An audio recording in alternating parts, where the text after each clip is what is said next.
আসসালামু আলাইকুম সম্মানিত ভিউয়ার্স। আজ আপনাদের সামনে নতুন একটি ভিডিও নিয়ে এসেছি, তা হলো পে স্কেল, অর্থাৎ বাংলাদেশ সরকারের প্রত্যেকটি সরকারি কর্মকর্তা কর্মচারী, স্বায়ত্তশাসিত প্রতিষ্ঠানের কর্মকর্তা কর্মচারীদের বেতন কাঠামো। দেশ স্বাধীন হয় 1971 সালের মহান মুক্তিযুদ্ধের মাধ্যমে। পরবর্তীতে তৎকালীন শেখ মুজিবুর রহমান সরকার 1973 সালে প্রথম পে স্কেল দেয় এবং সেখানে গ্রেড সংখ্যা ছিল 10টি। কয়টি? 10টি।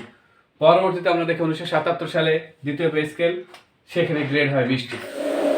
অর্থাৎ তখন গ্রেড সিস্টেম 20টি ছিল, অর্থাৎ তখন first class, second class, third class, fourth class, কিন্তু 20টা ভাগে ভাগ করা হয়েছিল। তৃতীয় পে স্কেল 1985 সালে এরশাদ সরকারের সময়। এই পে স্কেলে সর্বোচ্চ 125% বেতন বৃদ্ধি করা হয়।